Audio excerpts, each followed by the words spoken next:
Olá pessoal, sou Gabriel Domingos, Managing Director na Vivo. Hoje mais um episódio do Aproximando Ideias e um tema bem legal, vocês vão adorar, novidade.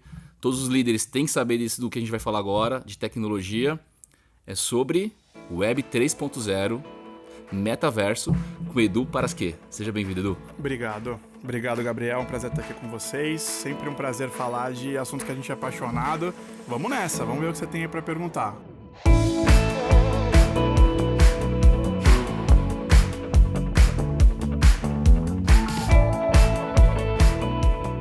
E esse tema tá todo mundo falando, então é importante a gente deixar a galera antenado. Então, antes de entrar na profundidade do Web 3.0, vamos dar um overview do que é Web 3.0? O que é Web 3.0, né, cara? Todo mundo tá falando isso. Eu digo que se o mundo tivesse uma testa, ela estaria com febre agora, pegando fogo por causa disso. Existe uma diferença entre Web 1.0, 2.0 e 3.0. A Web 1.0 é aquela que surgiu lá atrás, meados dos anos 90, quando surge a internet, conexão de escada, alta vista, lembra dessa época aí? Quando a gente começou a era da internet, e a internet era algo estática, né? Então ela era ainda alguns portais onde você tinha informações que subiam ali e as pessoas acessavam aquilo de uma maneira unilateral, né? Você não tinha nenhum tipo de troca e era aquilo que tinha. Então você tinha um sentimento de sites abandonados, né? Você entrava no site, daqui a 6 meses você entrava de novo, estava igual, a mesma coisa. Web 2.0 é a evolução disso para as épocas em que a gente vive e está em transição.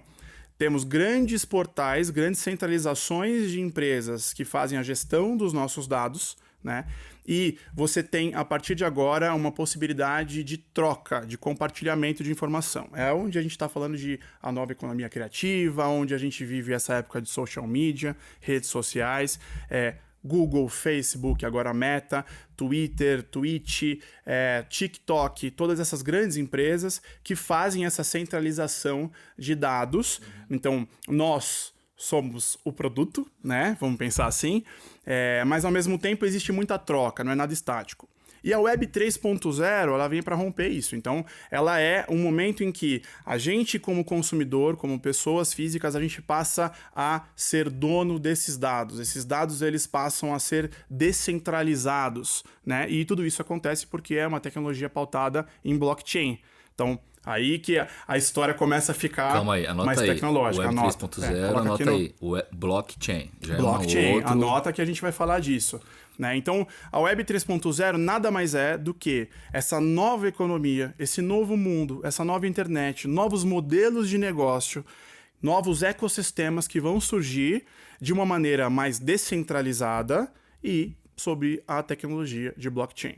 Então, é basicamente isso. Para ajudar a turma, como é que a gente dá um exemplo de que é uma Web 3.0? Porque hoje eu acesso o meu notebook, o meu celular e eu tenho acesso à Web 2.0. Como é que eu faço para ter um acesso ao Web 3.0 e começar a surfar esse novo ecossistema? Eu diria que, na verdade, não será um acesso 3.0, não é uma coisa muito, né, prática. Olha, agora acessei 3.0. A Web 3.0, ela é esse novo ecossistema que vai surgir. Então, eventualmente, você vai estar acessando a internet, você vai utilizar uma coisa que é a Web 2.0 e vai acessar alguma coisa que é a Web 3.0. O que a gente diz que é a Web 3.0 para te dar um exemplo e a gente falar sobre isso? Como ela está pautada em blockchain, né, eu vou explicar aqui, acho que vai valer para a gente poder seguir.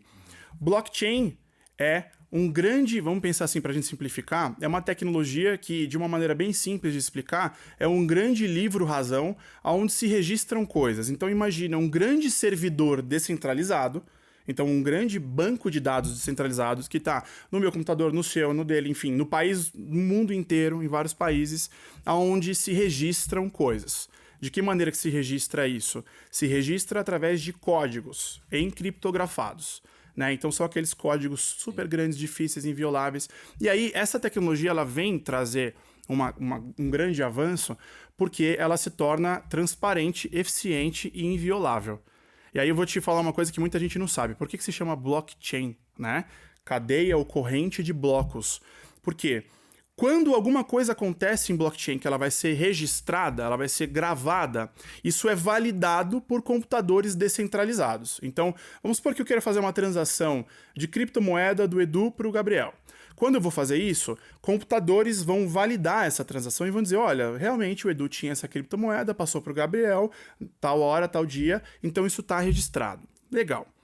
Quando isso é registrado, esse código, ele cai aqui. Então eu vou fazer uma coisa meio aqui com as mãos aqui para vocês ficar bem simples mesmo, que é como eu gosto de explicar. Se tem outro tipo de transação, é outro código que vem aqui. Outro código vai empilhando. Aqui, vai empilhando até que se forma um bloco. E aí eu tenho um bloco que vai para lá e eu começo outro bloco. Agora imagina uma série de blocos, é uma cadeia de blocos. Então, por que ela é inviolável? Por que ela é segura? Porque se eu tiver que violar, se eu tiver que hackear um código que está aqui embaixo, eu tenho que hackear todos os outros. E isso num volume massivo fica praticamente impossível. Você não tem poder computacional para fazer isso. Então isso é o blockchain. Voltando ao nosso exemplo de por que é um acesso Web 3.0. Vamos dar o exemplo, por exemplo, de finanças descentralizadas, que é o famoso DeFi, né? Decentralized Finance. Hoje, você tem instituições financeiras, como os grandes bancos, por exemplo, Itaú, Santander, Bradesco ou os outros, que eles funcionam como instituições centralizadoras de dinheiro, de capital. Né? Então, você quer, por exemplo, financiar um apartamento, você vai ter que pedir para o banco 400, 500 mil reais, depende do que você quer pedir, e o banco te libera crédito ou não para o seu financiamento. Então, ele centraliza a decisão desse crédito. Agora, imagina, se você tem que pedir 300 mil reais para o banco, você pede 300 mil reais para uma instituição centralizadora. Quando eu falo de Web3, eu estou falando que você poderia pedir R$1 para 300 mil pessoas.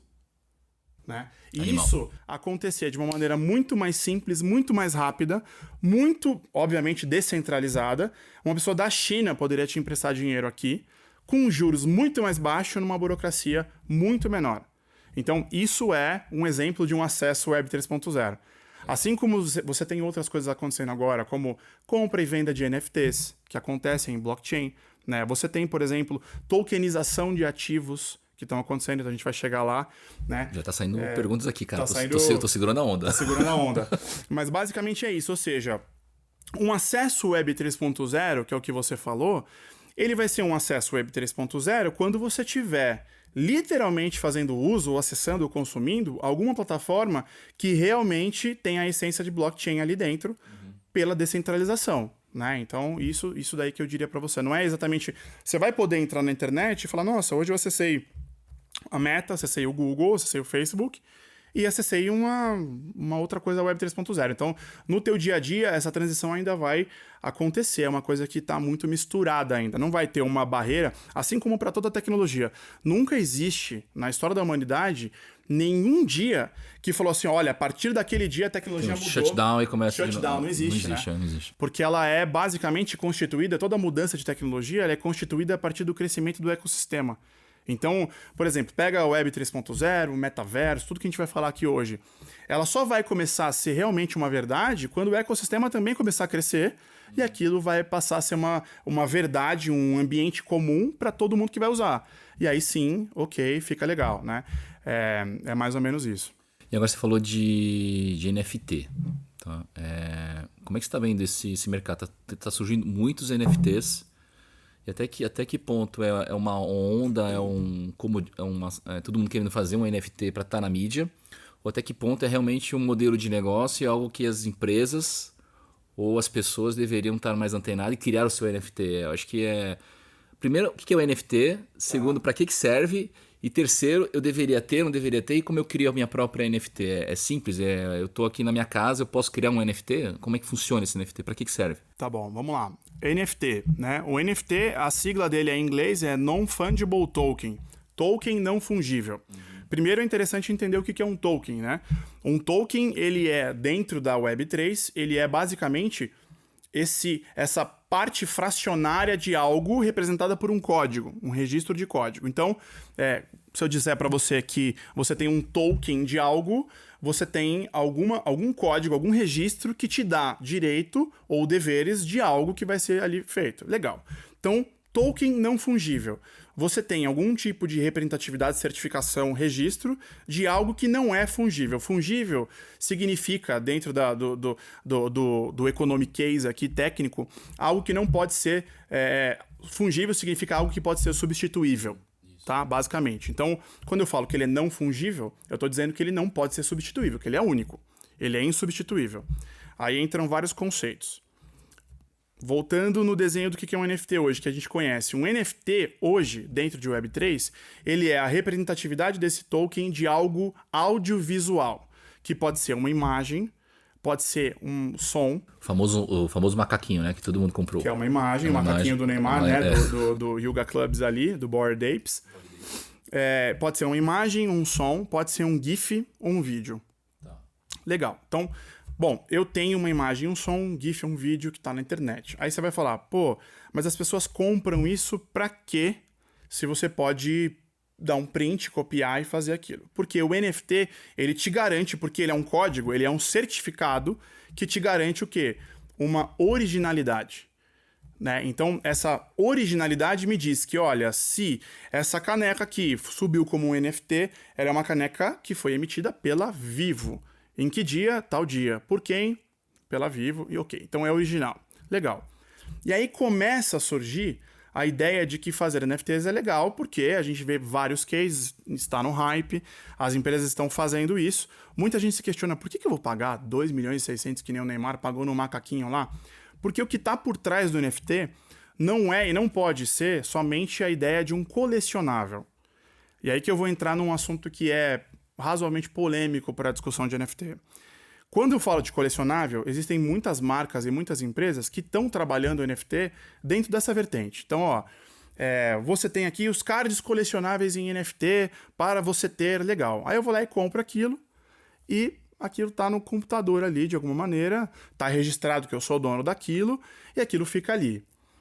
Se eu quero colecionar aquilo como arte, e na história da humanidade o ser humano é um acumulador de coisas, né? Mas a gente pode sim tratar aquilo como um colecionável. Quem está fazendo muito isso, a indústria da arte, da música, a indústria de moda, né? Então eu tenho aquilo como um colecionável. Legal, mas se eu te perguntar, quantas pessoas você conhece que colecionam arte? Né?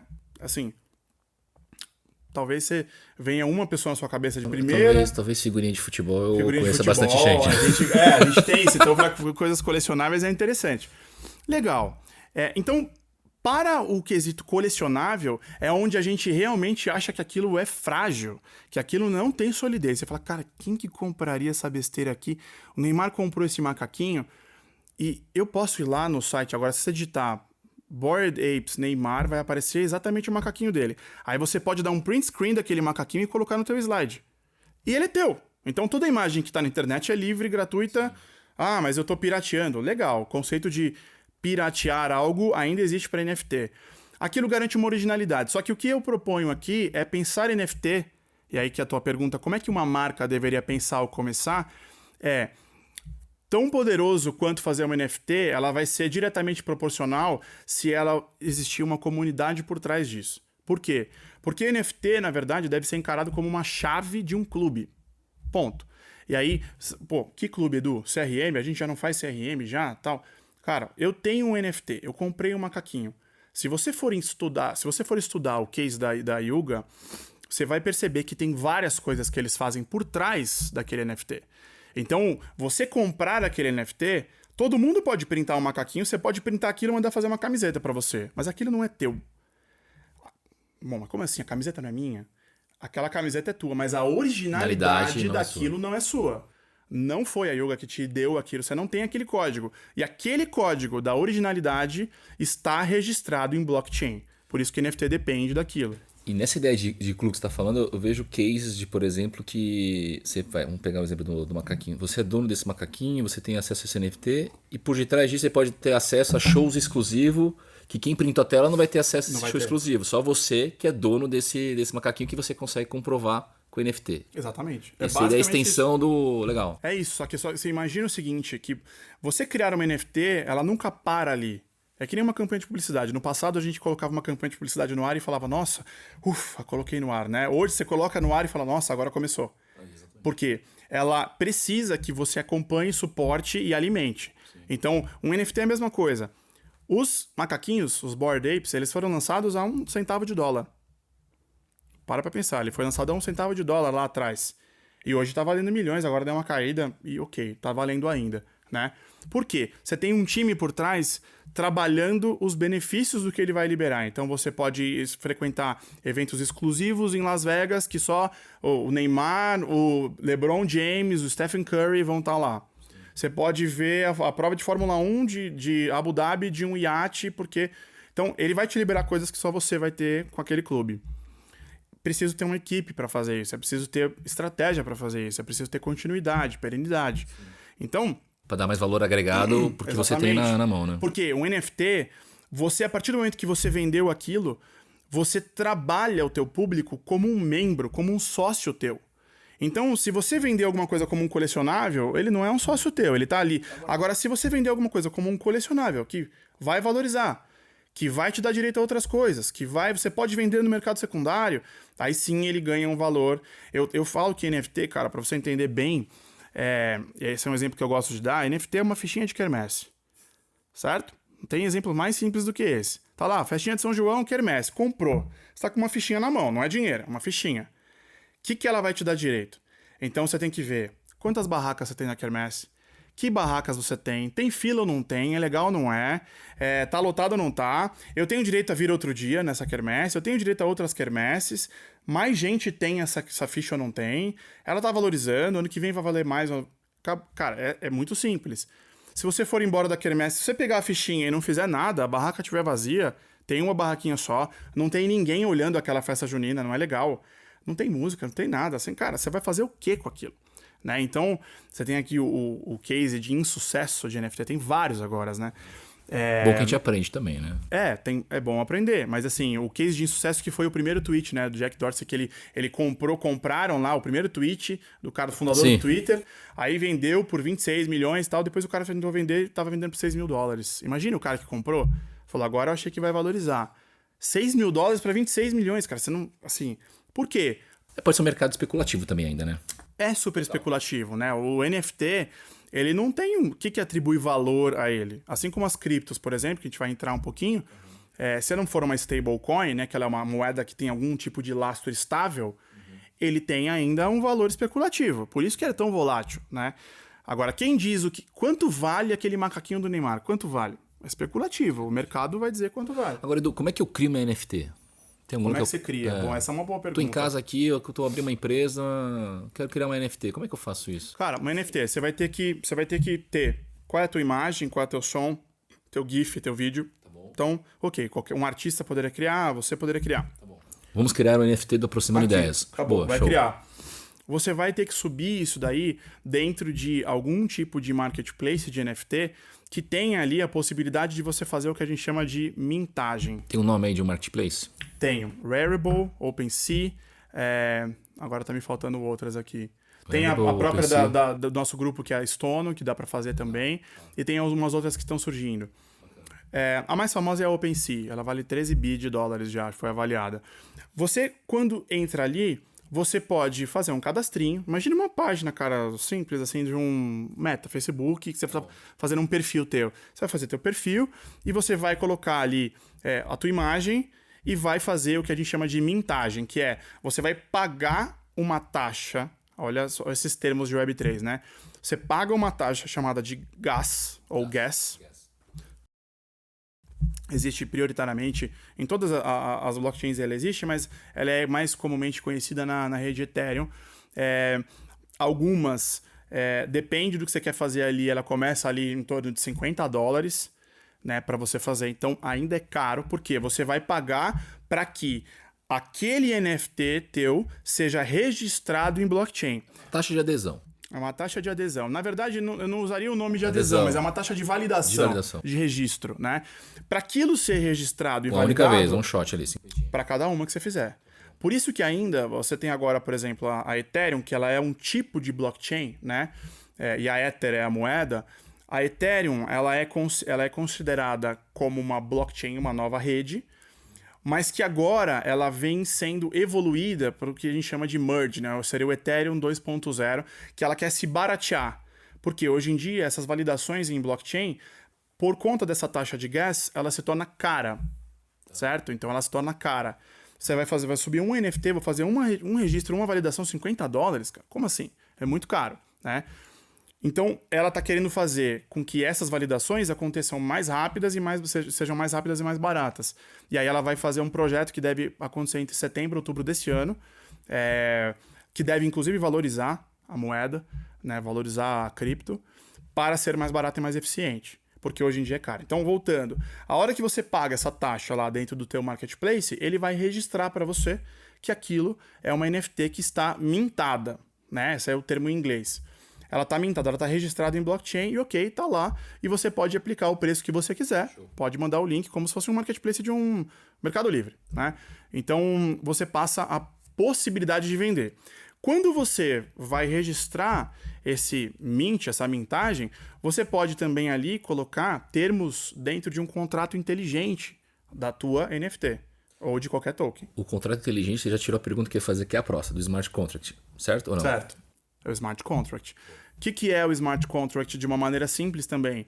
São termos ali comerciais de dizer, olha, quando eu vender isso, eu continuo ganhando percentual de tanto, a venda secundária continua pagando tanto, a propriedade disso continua sendo de alguém, como se fosse o seguinte, você entra na internet, você vai assinar Netflix, Spotify ou qualquer outro, não tem lá um agree, né, os termos de consentimento, é aquilo, só que vai estar automático já dentro do teu NFT, e você que coloca aquilo lá, né? Então você vai dizer, olha, vamos supor, a gente vai fazer aqui o Aproximando Ideias em NFT, a gente foi lá, pagou a mintagem dele, subiu, e no Smart Contract você pode dizer, olha, essa propriedade aqui ela é da Vivo, se ela for vendida em mercado secundário, ou seja, se você vende a primeira vez e depois vende de novo, você garante 10% do percentual dessa venda continua sendo da Vivo.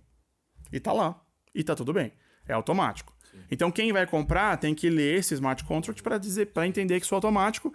E aí que você... Fica a dica, né? Fica a dica. Não é só aceitar de qualquer jeito. E é aí, é um pouco aí também, né? Não só aí, mas é aí também que as empresas que estão fazendo bem o trabalho de NFT, elas ganham dinheiro. Por quê? Se você faz uma NFT que ela tem mercado, ela tem valuation, ela tem giro, quem colocou no smart contract que continua sendo parcialmente ou percentualmente dono da venda daquilo, continua transacionando, ganhando dinheiro, vira um sócio. Então o NFT ele tem essa característica de tornar as pessoas um sócio. Tanto é que tem que ter um cuidado para que isso, e aí as legislações ainda que estão caminhando, né, ainda estão engatinhando no Brasil, o Brasil copia muita coisa de fora, sim, porque fora de verdade está mais avançado. Mas de fato, tomar cuidado para que isso não existam pirâmides digitais. Você começou a falar, já comecei a imaginar pirâmide, cara. Exato. Pirâmides digitais, por quê? Eu posso falar, não, se você vender, acabou, você virou ali né, então, isso tem que ter tomado cuidado e a legislação vai olhar para isso em algum momento, né? Mas, de fato, o contrato inteligente ele é isso. Agora, lá dentro pode caber qualquer tipo de outras, né? Você poderia falar que lá dentro 10% vai para uma ONG, por exemplo. Legal.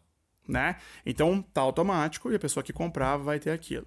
Aí para comprar o NFT, ela tem que ter a compra rolando em criptomoeda. Criptomoeda. E aí é uma criptomoeda específica, temos várias criptomoedas, né? Então... Temos várias criptomoedas. Nesse momento atual, o último número que eu li eram 19 mil. 19 mil criptomoedas no mundo, né? Então você tem criptomoedas que são abertas, de ecossistemas abertos, e criptomoedas fechadas. Então, sei lá, se a Vivo for fazer uma cripto da Vivo, ela pode fazer isso dentro de uma blockchain própria da Vivo e chamar a Vivo Coin.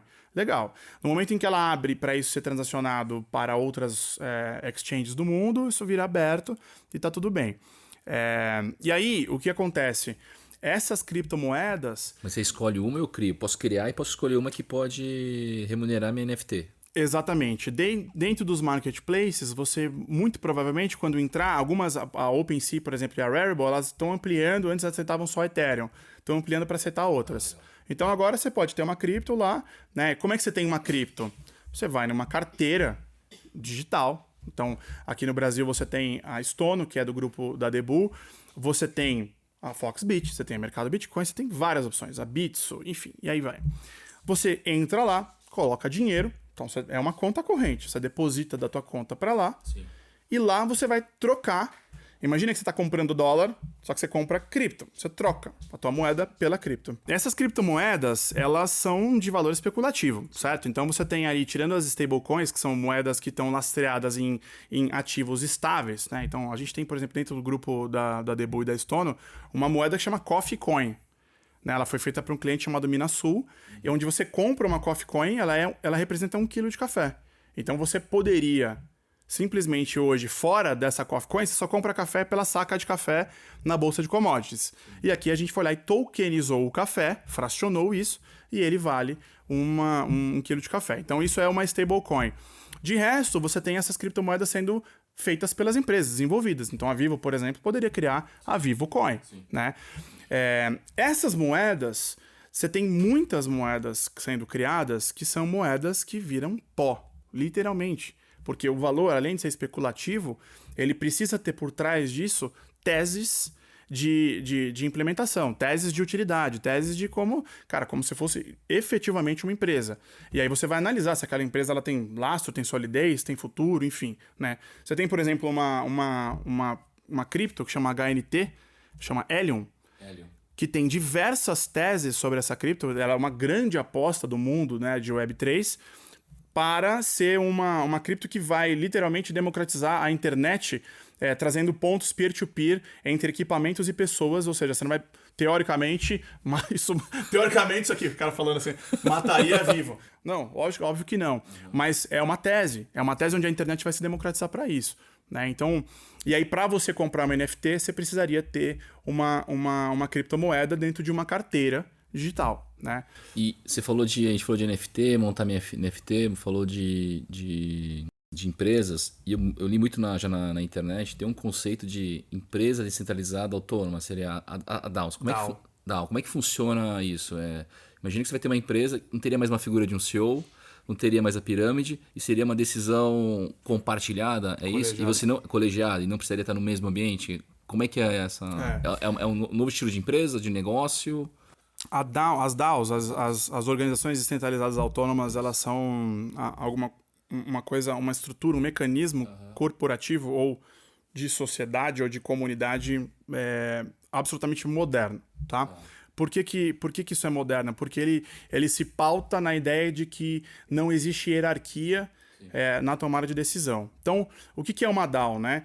Ela pode ser uma empresa, ela pode ser um projeto, ela pode ser uma iniciativa onde você organiza, de certa forma, pessoas dentro de uma comunidade que, em prol de um objetivo em comum, vão aportar investimento, vão aportar decisões, intelecto, força, tempo, para fazer acontecer algum tipo de projeto ou empresa, certo? Pô, mas é uma loucura. Como é que você tem uma empresa sem hierarquia? Quem começa a empresa? Alguém começa. Senão, se ninguém começa, ninguém é líder de nada, ninguém é chefe de nada, ninguém é gestor de nada, como é que ela começa? Começou do nada, né? É uma coisa do além. Posso criar uma Gabriel Company. Exato, você pode criar uma Gabriel Company e ok. Mas como que ela começa? Ela começa com um grupo de pessoas que tá afim de fazer. Então, existe como se fosse esse mini conselho, tá? Esse mini conselho precisa estruturar, pelo menos, o início dessa companhia. Então, ele vai utilizar ali sistemas existem já alguns sistemas já abertos, você pode programar o teu ou pode pegar sistemas que são os DAO Makers. Então, você entra numa plataforma e cria uma DAO ali, onde pessoas podem entrar ali, sugerir coisas, votar, Qual plataforma? Comprar tokens. Cara, a mais famosa é a DAO Maker. DAO Maker, tá. DAO Maker. No Brasil, tá sendo Cara, a gente tá conversando aqui, já tô dando as dicas pra galera como eu já começar a fazer. A mais famosa é essa, mas vão surgir várias e, na verdade, vai depender muito do que você também quiser fazer, porque nem sempre o que tá pronto de prateleira serve o teu business, E aí, essa companhia, esse projeto, ele começa a ser autogerível. Então, as pessoas de lá vão começar a propor as decisões que elas vão acontecer. Elas vão começar a propor tomadas de decisão, iniciativas que vão acontecer ali e sendo votadas para isso. E para as pessoas estarem dentro disso, elas teoricamente deveriam comprar um token, e a gente chama, o token esse direito, esse código, esse certificado, essa parte fracionária digital, ela vai comprar isso para ter o que a gente chama de token de utilidade ou token de gestão. De utilidade é basicamente o que o NFT faz, você compra alguma coisa que te dá direito a algo. E o de gestão é, você compra alguma coisa para poder participar das decisões compartilhadas daquela empresa. Agora, muito se discute sobre esse modelo. Por quê? Cara, de fato é muito difícil fazer isso acontecer, né? Como é que você eventualmente cria alguma coisa que não tem gerenciamento, né? Assim, ou que o gerenciamento é colegiado. Como que você consegue comparar o que um está fazendo versus o outro? Enfim, várias minúcias humanas dentro disso. E o que se fala muito é que as organizações descentralizadas autônomas vão ser comunidades descentralizadas autônomas. Então, mais do que ser uma organização, ela tem que ter um espectro de comunidade mesmo. Se as pessoas estão ali e não estão com a cabeça de comunidade, né, isso é engraçado falar, porque como que você fala, se a gente comenta aqui organização, né, corporativo, logo já vem a se figura, um organograma, né? Isso, liderança, aquelas coisas e tal. E que, de fato, o capitalismo, né, ele exige isso de uma empresa. Mas quando você vai para a comunidade parte do princípio de que todo mundo que está ali é igualitário. Ela é só uma maneira de trazer para a mesa o poder e a voz de todos. Tô viajando aqui. Eu poderia, por exemplo, criar uma ONG, ou uma comunidade que eu possa fazer uma arrecadação e através da DAO, é uma DAO já, e através da decisão compartilhada eu posso ver o dinheiro que a gente conseguiu captar para uma doação, escolher qual instituição a gente faria essa doação através de uma decisão. Poderia ser um exemplo simples. Simples. E decisão simples. Compartilhada não com aquela comunidade que está física, mas uma comunidade que pode estar espalhada pelo mundo. Exatamente. Pode ser. Assim como você poderia não só dizer com qual ONG você vai fazer o seu aporte de investimento, como também você poderia dizer como a ONG vai ganhar dinheiro. Como a gente vai captar do mercado o dinheiro, o que a gente deveria fazer e tudo mais. Então, existe um projeto do ex-fundador ali, o ex-CEO do... Caramba, me fugiu o nome agora. Do Walmart nos Estados Unidos, que ele quer fazer uma cidade em Telosa, que seria uma cidade inteira gerida como se fosse uma DAO. Né? Então, imagina, você ter uma cidade inteira que não tem organismos políticos, os organismos políticos dela, de tomada de decisão e de decisão de recurso, ela é totalmente tomada colegiada. Imaginam grandes reuniões de assembleia de condomínio, que é chato pra caramba. Cara, como eu falo, eu queria evitar a questão do condomínio. Então, não tem como não fugir. Não tem como não fugir, mas assim, de fato é isso, assim. Você tem... Aí você fala, cara, como é que vai rolar uma cidade dessa, né? Transporte, limpeza, segurança... economia, trabalho... Verba para educação, para saúde, para onde que vai? Tudo isso são ministérios. E o que essa cidade se propõe a fazer? Ela se propõe a dizer o seguinte, se cada um dos ministérios, se cada uma dessas partes que fazem sentido para a cidade evoluir, elas têm que existir, eu peço que você se envolva somente com aquela que você tem afinidade, o que você quer participar realmente. Porque participar daquilo envolve você ter a vontade de estar na comunidade. E aí sim você fala, cara, eu sou muito bom em segurança. Eu tenho que estar na DAO de segurança. Então ela vai ter micro DAOs que vão ser responsáveis pela DAO total da cidade. Toda a cidade vai ser gerida e fazer a gestão dela de transação por cripto. Então tudo vai ser absolutamente transparente, eficiente, seguro, inviolável. Então você imagina, como é que você tem corrupção numa cidade dessa? Se tudo foi absolutamente aberto, colegiada a decisão... E todo tipo de transação está registrada para qualquer um ver. Que, transparência total. Transparência nas total. decisões, Você fala assim, mas o nosso governo hoje já tem isso, né? Já, será? Né, assim, A Estônia tem? A Estônia tem. A Estônia, ela é o país mais digital do mundo, né?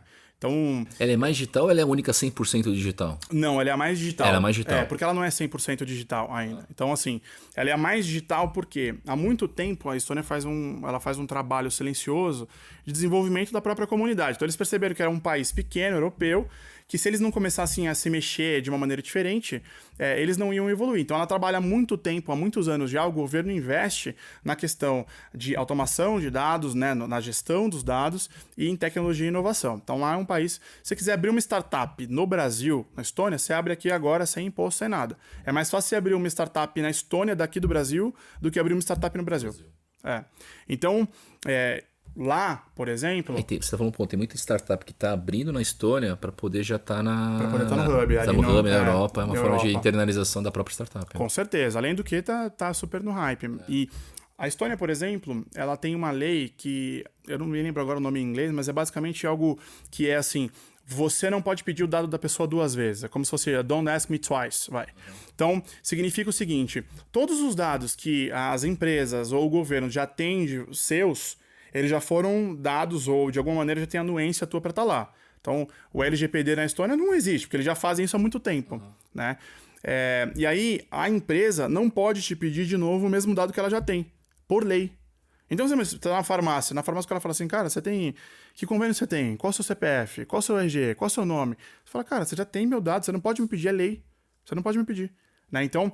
Não, só tô checando se é você mesmo. Só tô checando se é você mesmo, né? Entre outras coisas, uma informação curiosa é que na Estônia a única coisa que você não faz digitalmente lá, assim, as 2 grandes coisas que você não faz digitalmente é compra de terreno, né? Porque ia virar uma bagunça. Calma. Vai acontecer, a gente né? vai chegar lá. Tem onde comprar um terreno. Compra de terrenos ali, você não consegue fazer digitalmente, online. Olha, apertei um botão, comprei um terreno ali. Não, você não faz, porque o governo quer ter um controle um pouco maior, senão ia virar uma bagunça muito grande de gente de fora comprando coisa lá. E divórcio. Você não divorcia também na internet. E aí, não divorcia a pedido da igreja. A igreja falou assim, opa, matrimônio é uma coisa legal, vamos dar uma segurada, vamos criar uma dificuldade. Sabe o botão de cancelar aqui, a conta? Vamos esconder esse botão e a gente tira aqui, porque senão vai ficar fácil divorciar. Imagina, você entra, eu quero divorciar. Entrei na internet, opa, divorciei e acabou. Então a igreja falou, não, dá uma dificultada, por enquanto não. Mas não é porque não dá, mas daria. Você falou de terreno, você deu um link legal. Vamos falar de metaverso? Metaverso. Uou, metaverso. Loucura, estamos todos no metaverso. Essa reunião esse podcast poderia estar acontecendo no metaverso. No metaverso, poderia. Vamos lá, metaverso, cara. O que é esse metaverso? Para quem não acessou, onde eu acesso isso? Para quem não acessou, loucura. O metaverso, para começar falando, né, o termo metaverso, ele foi cunhado pelo Neil Stephenson, que é um cara que escreveu um livro chamado Snow Crash, em 92. O livro é um romance, tem umas aventuras de pessoas que vão para uma outra realidade, enfrentam várias adversidades, voltam, enfim, e isso acaba gerando em torno da história. De lá para cá, esse termo ele vem sendo bastante popularizado, agora no último ano, especificamente mundialmente, se tornou uma febre. Mas, de fato, o metaverso, o que ele é, né? Para explicar. O metaverso, ele é vou dar a minha descrição, tá? Para mim, ele é a convergência de tecnologias que fazem a união de mundos físicos e digitais. Ponto. Para mim é a mais fácil. Convergências de tecnologia que fazem a união do mundo físico e digital. Loucura, né? Eu já estou no celular. O celular é uma tecnologia que faz a convergência do mundo físico e digital. Por que o celular não é o metaverso? Pode ser uma ferramenta de te levar para o metaverso. Como que o metaverso está sendo agora cada vez mais comunicado, democratizado, disseminado? Ele está sendo disseminado através das plataformas virtuais 3D, né? Onde você tem um mundo que acontece em paralelo a esse mundo. Então, lembra dos games, o The Sims, lembra do Second Life, né? Que era uma outra plataforma de metaverso, que teoricamente ela não deu certo, mas eu vou falar sobre isso. E aí, esses mundos, eles passam a existir num não tempo e num não lugar. Ou seja, lá não tem tempo, tudo tá o tempo inteiro acontecendo. Lá você pode ter um personagem teu que não passa, não envelhece, não acontece nada. E o não lugar, porque lá é um ambiente absolutamente criado 3D. A indústria do entretenimento já fala de metaverso há muito tempo, com vários filmes aí muito legais, né? Então os mais famosos, né, que você tem, Matrix. Ou seja, né, o Neo, que é lá o personagem principal, ele entra dentro de um mundo 3D. Ok, aquele mundo muito mais graficamente, trazendo uma questão de fidelidade ao mundo real, absolutamente igual, né? Aqui, não, você ainda tem esses mundos de personagens 3D bonitinho. Então, os games vêm popularizando isso, né? Mas por que os games não são um metaverso? Essa é uma pergunta interessante, né? Se a gente já joga videogame nesses mundos e ele não é metaverso, por quê? No metaverso, como conceito, como algo que vai realmente ser disseminado e se tornar parte do teu dia a dia como geração de valor, ele precisa ser algumas coisas, além do que os games já são. Primeiro, a primeira coisa é que ele seja interoperável. E esse interoperável significa que se eu estou dizendo que esse metaverso ele é um universo 3D, um universo digital, se a gente não pode fazer isso, eu também não deveria poder ter que logar em diversos metaversos. Então, os games, para cada jogo que você joga, você tem que logar. Os metaversos atuais, para cada um deles, você tem que se logar, criar teu personagem. Então, ele ainda não é interoperável. Não tem interoperabilidade entre eles. Você não deveria ter que sair de um e ir pro outro e se logar. Então, não é ainda o metaverso como conceito. Segunda coisa, ele tem que ser perene, vivo e contínuo. Ou seja, você pode parar de estar lá, mas lá vai acontecer independente de você parar ou não. Então, ele continua existindo tem vida lá, ali. ele tem vida, continua existindo como um novo mundo, uma nova economia, novas relações.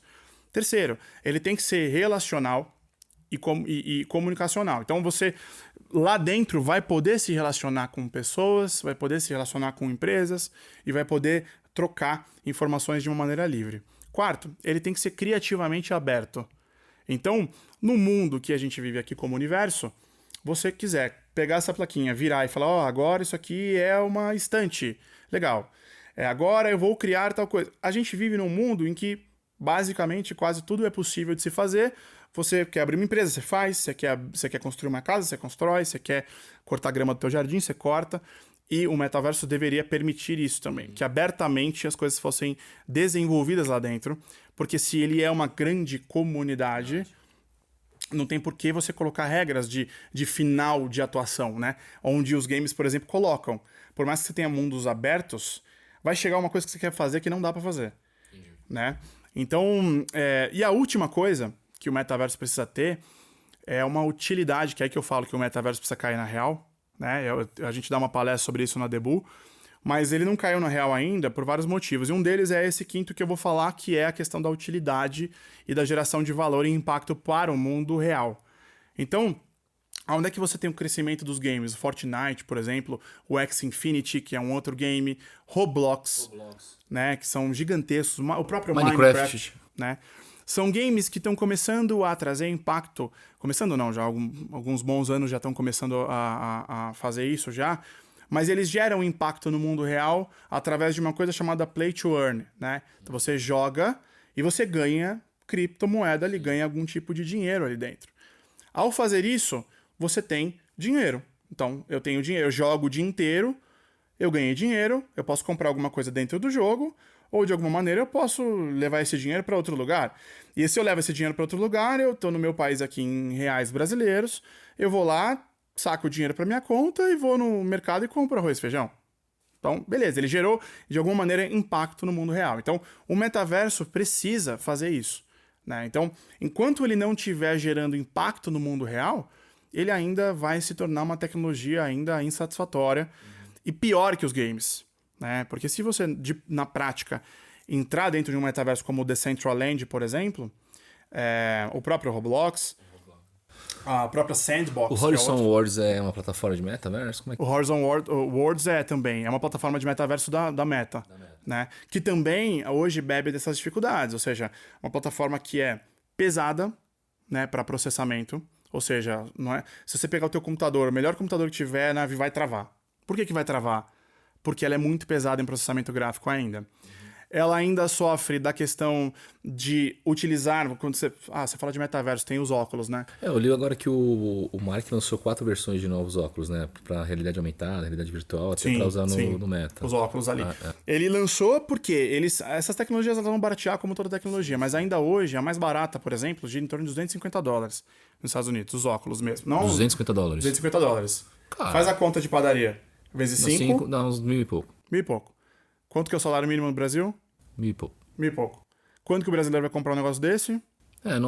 Tá no nicho. Tá no nicho, tá no early adopter ainda muito forte. Então o Horizon Worlds, ele é uma plataforma de metaverso, onde o Meta, o antigo Facebook, quer trabalhar esse novo mundo. Eles estão apostando bastante em B2B, né? Estão apostando bastante em ocupar um espaço que hoje tem um olhar muito forte da Microsoft, né, com o Mesh, que eles querem entrar ali, começou com o Microsoft Teams. Isso.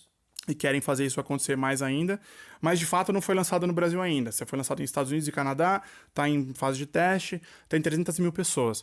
E um fato curioso do Horizon Worlds é que já teve o primeiro assédio sexual dentro do metaverso. Eu vi essa. Né? Então, uma mulher que estava lá com seu avatar 3D, teve um outro avatar sei lá, chegou perto, ficou meio que assediando.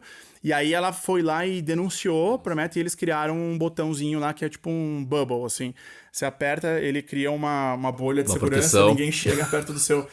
Que puxa pra gente uma série de outras coisas, né? Não, mas são problemas que você tem na vida real que você vai levar para o mundo virtual. É o que você falou, o virtual e o físico vai estar junto ali. Que é um ponto super importante, porque se um metaverso deveria espelhar ou ser tão real como o universo em que a gente vive, então os nossos problemas e mazelas do mundo real também vão ser carregados para lá. Como, por exemplo, desigualdade. Como, por exemplo, falta de ética. Como, por exemplo, falta de inclusão. Então, você falou desigualdade. Racismo.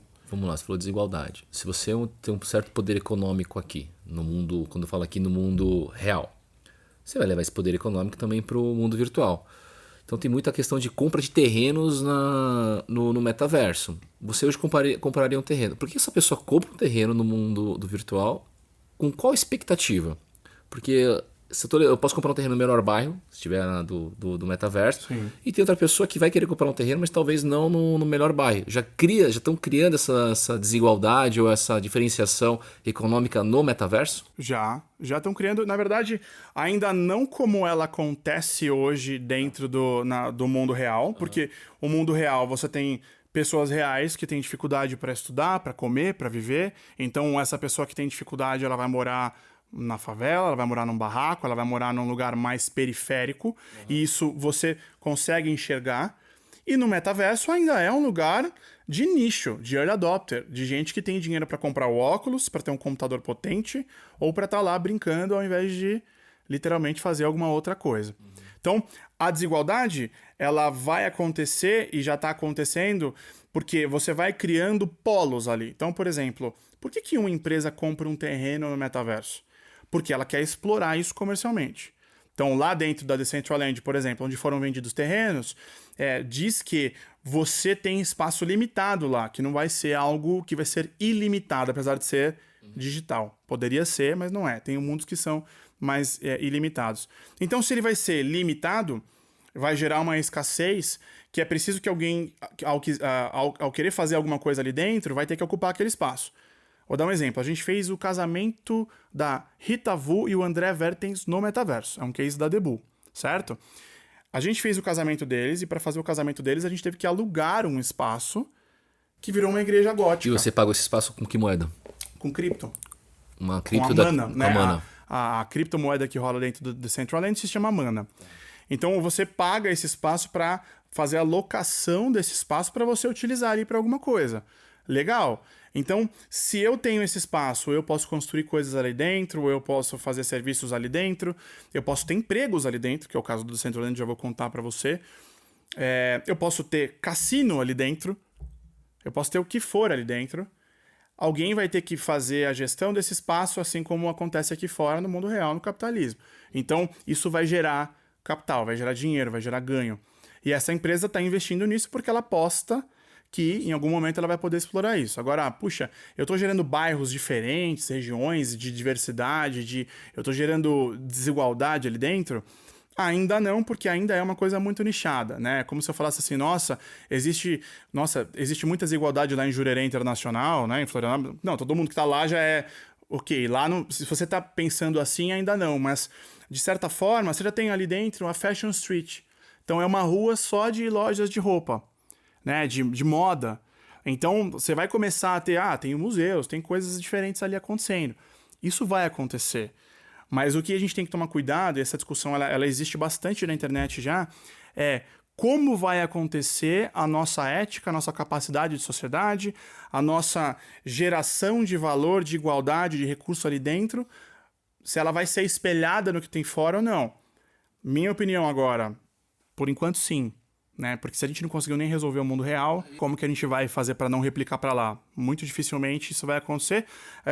E vai ser talvez alguma coisa em que vai ser um mundo meio utópico, onde a gente acha que ali não tem nada, mas o mundo real tá acontecendo aqui, né? Se você já teve a oportunidade de ver o filme do Spielberg, O Jogador Número 1, Sim. Ready Player One, é uma relação que é assim, quando ele coloca o óculos e entra no metaverso, e aquele lá é um real metaverso, ele vai viver aquele metaverso de uma maneira diferente do que ele vive na vida real, e a vida real que ele vive é uma vida pobre, periférica, é uma vida difícil para ele ali, né? E você vê essas regiões pobres ali acontecendo. E a maneira dele poder crescer, os campeonatos que tem ali dentro, é para as pessoas saírem dessa condição. Pô, você deu um exemplo legal, né? Porque a gente poderia não levar o físico pro virtual, os problemas, mas criar um virtual que pudesse ajudar a gente a viver melhor no físico. Exatamente, que é a geração de valor. Geração de valor. Né? Imagina eu poder ter uma experiência de falar assim, cara, você sabe como é que é viver, por exemplo, com salário mínimo? E poder criar condições para poder ajudar uma educação com mais qualidade. Você sente isso na pele? Provocar quem pode ajudar no mundo virtual, real. Então sente no virtual, sente essa emoção e vem fazer uma coisa que diferencia no mundo real. Eu acho que, cara, esse aí foi um insight bacana de não levar para lá, né? Mas de trazer para cá. De trazer para cá, ou fazer com que lá alimente aqui, né? Isso, assim, é isso. Um dos cases que eu mais gosto, para mim, que é pra gente trazer o valor que o metaverso pode ter, tem um case que eu mais gosto, que existe uma empresa que chama The Central Games. Ela faz jogos dentro de metaverso. E essa empresa, ela fez um cassino dentro da Decentraland, tá? Então imagina lá que você entra, chama Tominoia Cassino, existe esse cassino, você entra lá, cara, um prédio, música, gente, beleza. O que acontece? Para você jogar nesse cassino, você tem que comprar lá determinados tipos de jogos lá, você já compra uma NFT, que é uma pulseirinha, imagina uma pulseirinha de acesso VIP, que tá hoje custando mais ou menos uns $6.000, algumas áreas, outras áreas você joga de graça, legal. Nessas áreas em que o acesso é VIP e tal, eles não queriam que o host, né, ou a hostess do evento fosse um robô.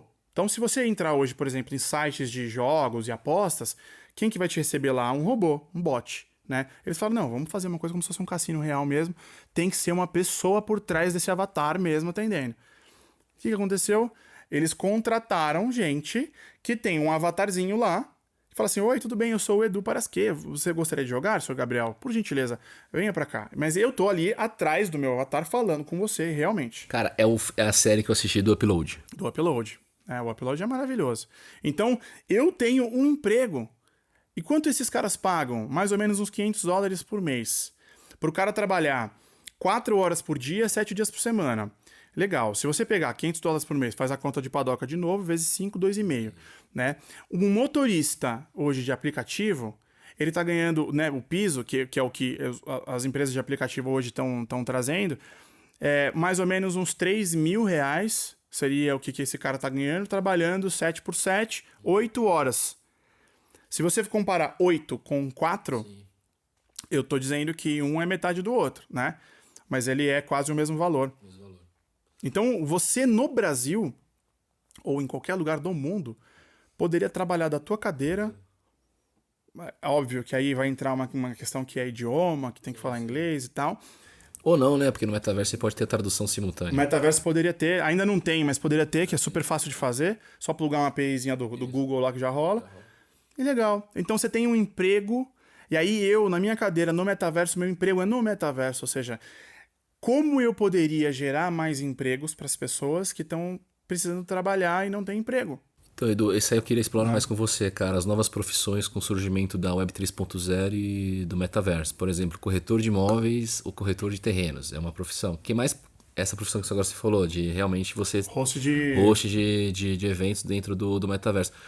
Que tipo de profissão que você já viu ou leu, que tá por vir aí, que a gente precisa... que vão surgir, ou que já tá em andamento e, sei lá, se vai precisar ter uma faculdade... ou vai precisar ter uma formação, ou só um ano no curso você já tá nessa nova profissão ganhando dinheiro. Eu dou um exemplo assim, eu estudei engenharia, né, 5 anos. Cara, você estuda 5 anos, hoje quem termina engenharia, não sei, o salário deve ser, sei lá, 5 mil, 6 mil, não sei, vou chutar que seja 5 mil, fazer uma conta fácil. Se eu quiser me aprender a fazer desenvolvimento, virar um dev, acho que eu faço um curso de 6 meses e já começo a fazer melhor a do fazer. Que na faculdade, talvez, isso. mais moderno. Meu ponto vão ter novos cursos que vão te dar uma profissão, que não precisa ser de 5 anos e talvez não precisa nem de uma faculdade ou um certificado. Com certeza. Cara, eu acho que essa história de educação, eu tenho uma opinião muito formada sobre isso. É fácil para eu falar que faculdade hoje não importa mais, porque eu já abri minha empresa, já fiz minha faculdade. E você fez a faculdade. Já fiz faculdade. Lógico. E ok. E muita gente ainda gostaria de fazer a faculdade, não pode e tal. Mas de fato é o seguinte, a faculdade, de uma maneira geral, o que eu penso sobre isso, né? Ela precisa muito se transformar, né? Então eu não vou só falar desse assunto, vou falar das profissões no geral, profissões, né? isso. Mas a faculdade hoje em dia ela tem um formato estrutural de ensino que já não cabe mais no mundo de hoje. Se você... Puxa, eu fiz publicidade na faculdade. Eu fiz 4 anos de publicidade. Quando você termina a faculdade, a publicidade que já é feita já não existe mais do que você começou a fazer.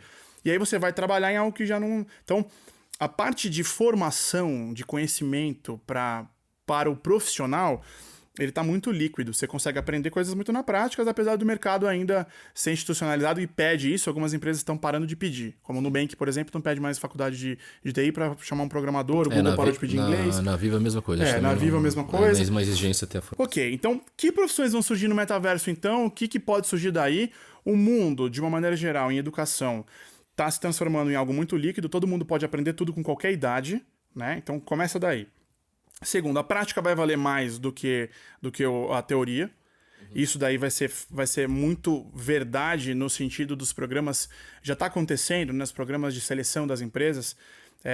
Você já não me importa mais qual é a tua faculdade, me importa o que você entrega no que eu te pergunto e na tua capacidade de externalizar teu desenvolvimento. Isso vai ainda assim aumentar muito mais. E as profissões de metaverso, elas vão... Eu acredito em 2 caminhos, assim. Um caminho que é o espelhamento do que acontece no mundo real. Então, puxa, se tem um hostess lá no cassino recebendo uma pessoa no cassino... Vai ter um no virtual. Vai ter um hostess... Por quê? Porque eu quero garantir que a minha experiência no metaverso seja tão legal quanto aqui fora, certo? Então, existe até uma tese falando que o metaverso só vai acontecer realmente quando a gente se vê no metaverso de uma maneira real. Se você entra no metaverso lá hoje, nos joguinhos, é um bonequinho. Quando for o Gabriel de verdade, a sua foto, o seu corpo, tudo ali, a tua voz, como você vai fazer? Com que roupa você vai querer estar? O que você vai querer falar? Com quem você vai andar? E aí vai imitar o mundo real. Então, quando isso começar a acontecer, as profissões vão ser espelhadas lá dentro de alguma maneira. Mais ou menos, né? Então, sei lá, talvez eu possa não ter um frentista de posto no metaverso, certo? Depende do que ele vai querer. Mas eu vou querer ter um hostess de cassino ali, beleza. Então, mais ou menos em diversas instâncias, diversos tipos de coisa. Legal. E o outro tipo de profissão que eu acredito que vai surgir, e aí existe uma granularidade, uma capilaridade gigantesca de, olha, arquiteto de não sei o quê, designer de... Né, a galera fica meio que criando vários tipos de... Mas eu acredito que vão surgir algumas coisas meio que grandes, assim, em grandes áreas. Uma delas, eu acho que vai existir o que hoje existe para o mundo real, que é o UX Researcher, né? Que é uma pessoa que trabalha experiência, ou um UX Designer.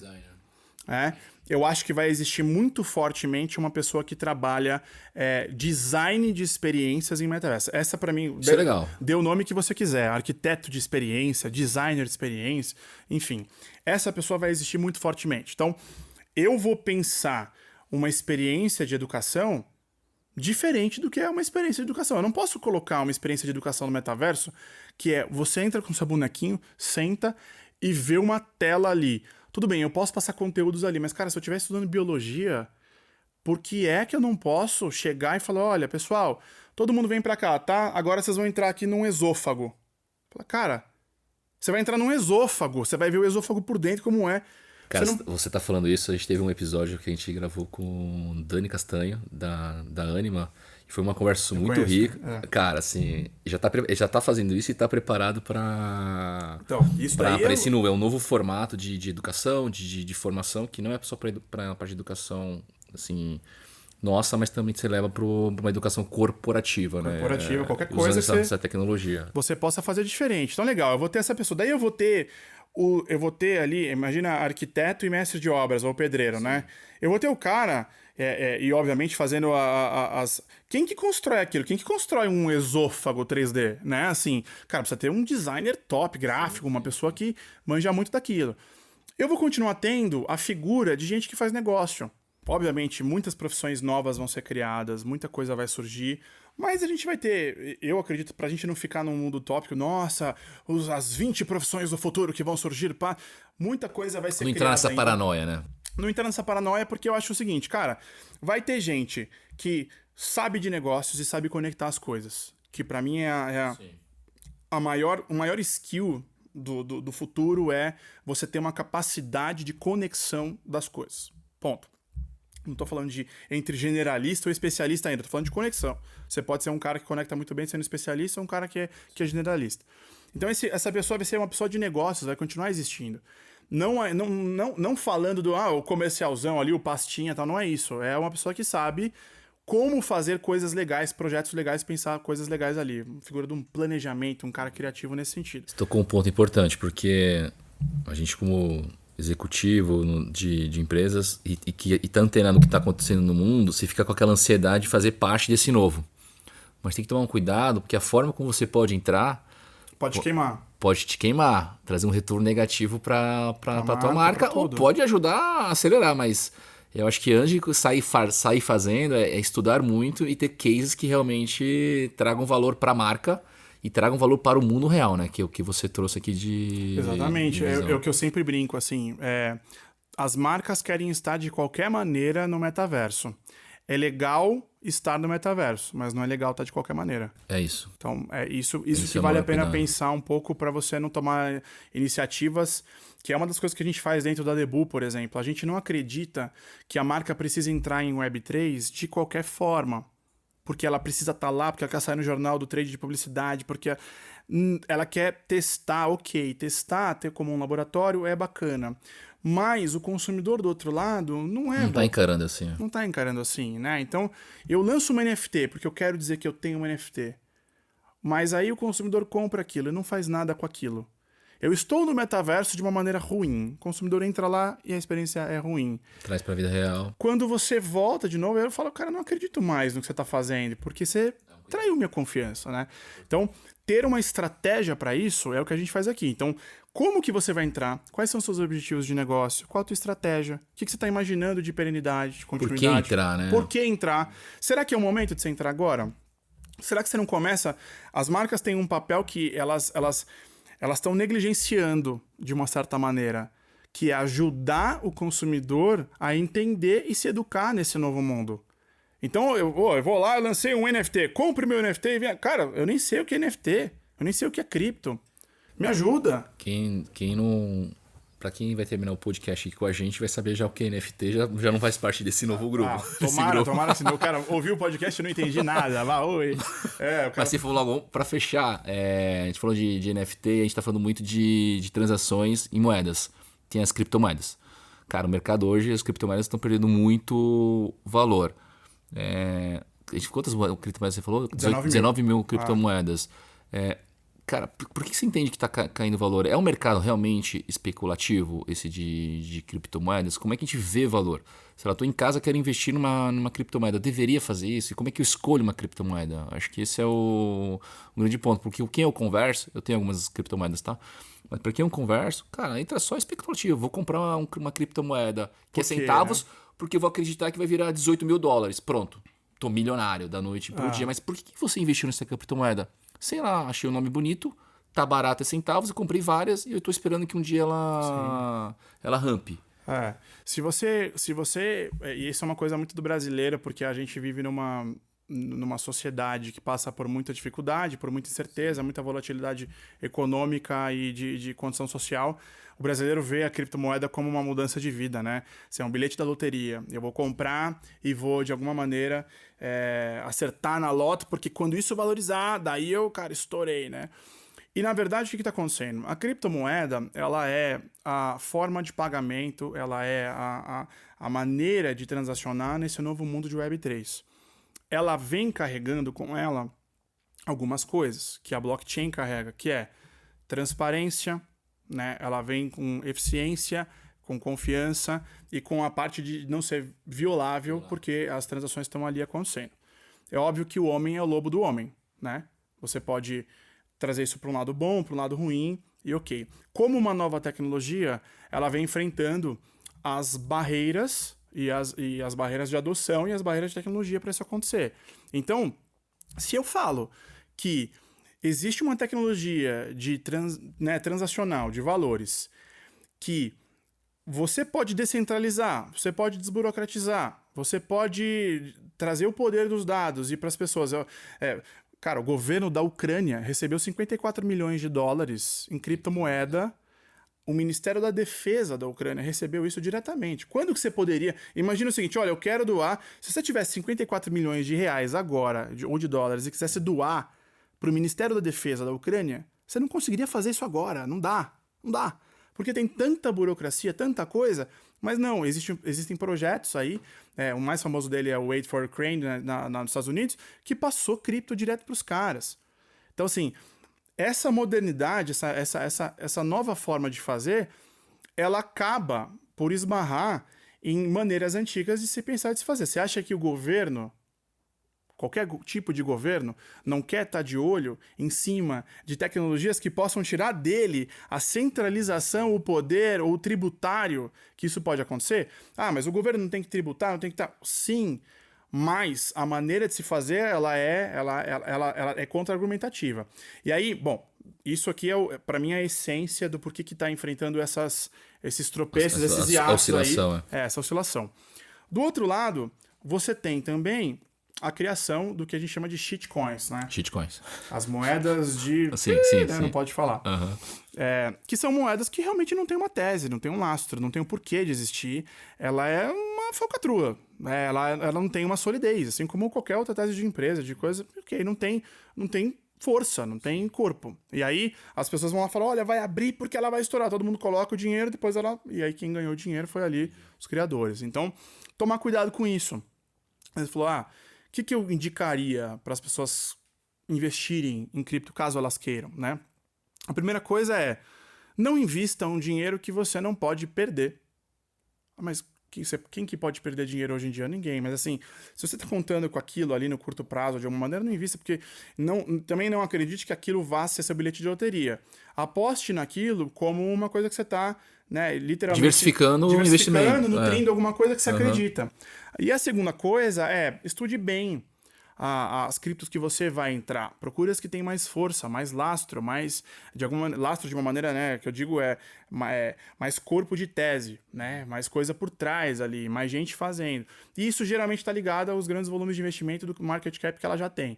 Então, hoje em dia, né, de uma maneira bem geral, com essa volatilidade toda, se quiser investir, compra Bitcoin e Ethereum por hora. Tá? As duas eu tenho, cara. As duas você tem. Você aqui é um milionário. Isso aqui é uma baleia do mundo cripto aqui na minha frente, fazendo movimentos, sendo processado junto com o Elon Musk. Eu tô naquele exemplo que você deu de aquele dinheiro que, cara, eu posso... É o dinheiro do cafezinho. O cafezinho, tá coloca ali, um pouquinho ali. Essas são as mais... Mas eu estudei, eu olhei, foi atrás. São as mais seguras porque a Bitcoin, ela é considerado o ouro das criptos, né? Se ela oscila, tudo oscila. E ela é escassa, ela vai terminar um dia. E a Ethereum é a grande aposta de ecossistema. A maioria das coisas que estão sendo desenvolvidas estão sendo desenvolvidas em cima de Ethereum. Ela abriu um ecossistema, não tem escassez, ela é um open development, ela está se tornando com o merge mais rápida, mais eficiente, mais barata. E você tem um pouco mais de suporte de empresas fazendo coisas nela.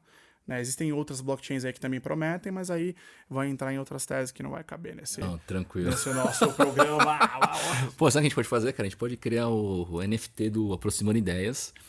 E quem comprar o NFT vai ter um curso exclusivo, um benefício com o Edu. Com o Edu, imagina, eu não sou... Eu conheço bastante de Web3 e posso dizer com tranquilidade que não conheço tudo. Então não tem especialista de Web3 hoje em dia. Tem muita gente falando, né? Então acho que é importante até esse podcast mostrar que tem muita informação no mercado. Você é um especialista, você conhece, e mesmo assim tá aqui tem que ter trazendo... a humildade de que todo dia eu aprendo, eu erro, então isso não existe. Até o Pacete, que é da Forbes, ele fala, cara, não existe especialista em metaverso, porque tá sendo construído que especialista em algo que não existe. Agora, em cripto, tem os caras muito mais feras aí pra conversar. Cara, mas é isso. Edu, agradeço muito a tua participação. Foi uma aula, um aprendizado. Eu saio aqui com mais vontade ainda de aprender, ainda mais como executivo. Tem que estar antenado no que tá acontecendo, porque você pode trazer para tua empresa. Super obrigado mesmo pela tua presença, viu, cara? Eu que agradeço, você é fera cara. demais. Eu que agradeço. E agradeço Obrigado. a todos que estão aqui com a gente e já faço um convite para o nosso próximo episódio do Aproximando Ideias. Não percam. Valeu, galera.